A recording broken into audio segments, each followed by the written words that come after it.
Čaute bajkeri.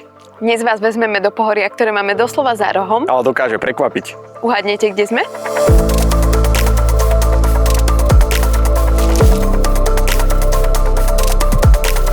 Uhádli ste správne, je to Považský Inovec a dnes si dáme terasu s jedným z najlepších 360-kových výhľadov na západnom Slovensku. My sme si spravili okruh cez Pánsku Javorinu a trasu sme vám dali aj do popisu. Čaká nás okruh dlhý 25 km s prevýšením 670 metrov. Cestou hore sme si vybrali trošku strmšiu trasu po zelenej značke a naspäť po menej strmej modrej značke. Začíname na Duchonke, ktorú určite väčšina z vás pozná. Okrem toho, že tu nájdete moderný, kompletne vybavený kemp so všetkým, čo na výlet potrebujete, je to hlavne perfektný štartovací bod na celú túto časť Považského Inovca. Presne tak, okrem bicyklovania si tu môžete zaplávať, požičať pedalboardy alebo vyskúšať miestne gastro. Je to super miesto na predĺžený víkend, či už s bicyklom alebo bez neho. V okolí je hneď niekoľko zaujímavostí, ako napríklad zrúcanina Topolčianskeho hradu, hradisko Bojna, skalný útvar Mačacia skala, ale my sa tento raz vyberieme na hrebeň. Začíname hneď za kempom a nasledujeme zelenú turistickú značku, ktorej sa budeme držať celú cestu. Prvý úsek vedie asfaltkou, prechádzame okolo križovatky, ku ktorej sa na záver okruhu opäť vrátime.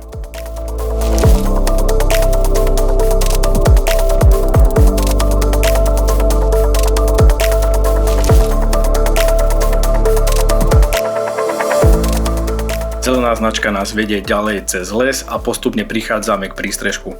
Tu nás trošku prekvapil dážď, tak sme sa pod strechou na chvíľku schovali a počkali, kým to prejde. A pomaličky sa lúčime s asfaltkou a začína lesná cestička. Je to už začína byť zábavnejšie a o chvíľu uvidíme aj prvú časť hrebeňa a celá trasa naberie väčšie stúpanie.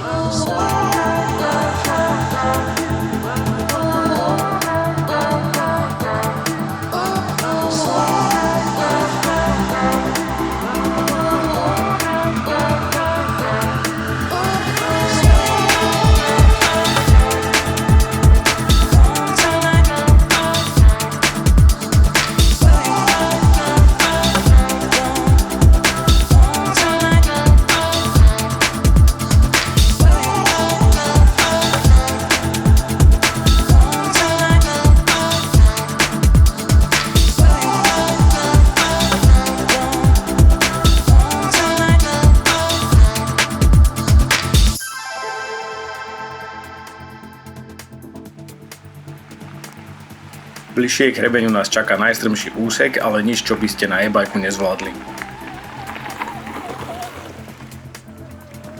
A pomaličky prichádzame do nášho prvého cieľa, aj keď to teda začína vyzerať na poriadnu letnú búrku. Tak sme na Pánskej Javorine vo výške 943 metrov nad morom. Hneď vedľa nás je rozhľadňa 16 metrová, z ktorej by bol parádny výhľad, ale bohužiaľ nás zastihla búrka. Veru, no. Ale kebyže nie, tak odtiaľ by sme videli 3-beč, vtáčnik a dokonca pri úplne dobrej viditeľnosti aj malú fatru. A náš pôvodný plán bol ísť až na Inovec, ale keďže tu máme búrku, tak tu čakáme a asi to budeme musieť absolvovať niekedy na budúce a tentokrát sa vrátime asi iba do kempu. Ešte, že je tu táto novo postavená útulňa Javorinka, takže sa tu na chvíľku schováme a prečkame. Čakáme. A prídeme na budúce.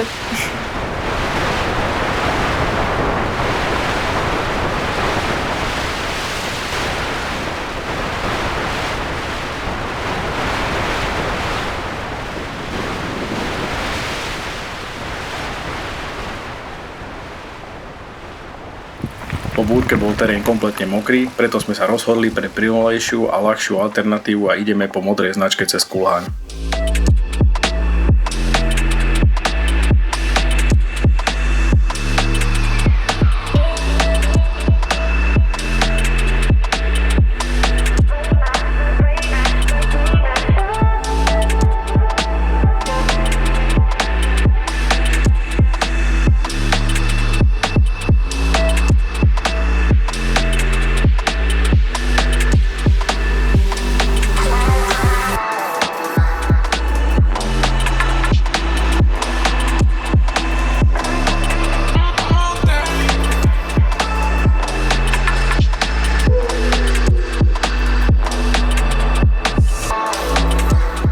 Prechádzame popri osade Kulhaň, ku ktorej vedie aj náučný chodník, na ktorom natrafíte na pozostatky starej lesnej železnice a je tu aj reštaurácia. Tak aj napriek tomu, že sa nám dnes nepodarilo výjsť až na Inovec, tak sme mali veľké šťastie na takéto krásne, magické podmienky v lesoch. Ja by som povedala, že je to ešte krajšie po daždi. A teraz už naspäť do kempu.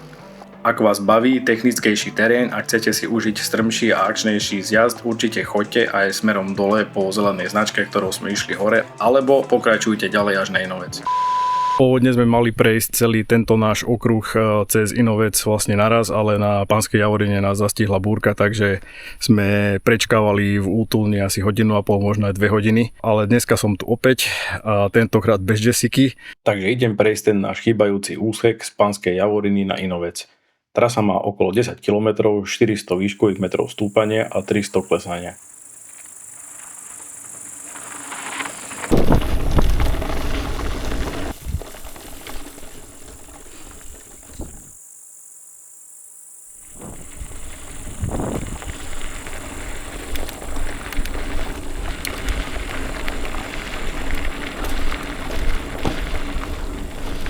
Je tu ale zopár technickejších úsekov medzi stromami, kde je terén trochu strmší a na niektorých miestach treba bicykel preniesť cez strmšie skaly, ale nič hrozné ani nezvládnutelné.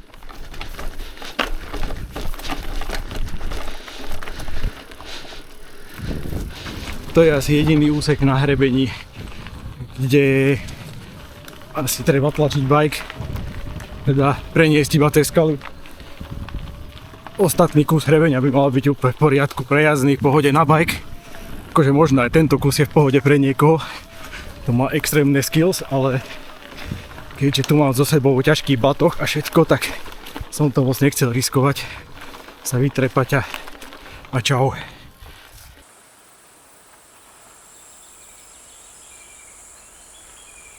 Ja som to išiel na hardtailovom e-bajku, ale trasa je úplne ideálna aj na klasické trailové bajky a v pohode sa to dá zvládnuť aj na gravelových bicykloch.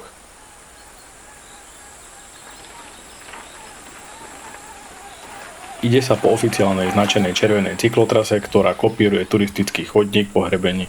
Trasa je zdieľaná medzi turistami a cyklistami, takže hlavne na strmších zjazdoch dávajte pozor, prednosť majú vždy turisti.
Neviem, koľko tejto cesty smerom dole natočím, lebo mám pred sebou asi 23 kilákov a nemám so sebou žiadne svetlo a za asi hodku je tma, teda za hodku a pol.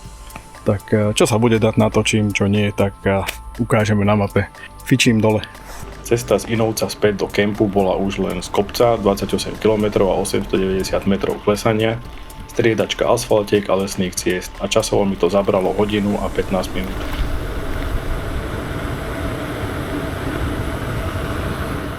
Celý tento okruh má dokopy 49 km s celkovým prevýšením 1192 metrov a klesaním 1182 metrov.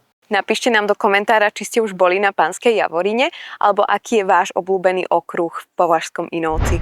Dajte nám odber a vidíme sa na ďalšom výlete. Čaute. Čaute.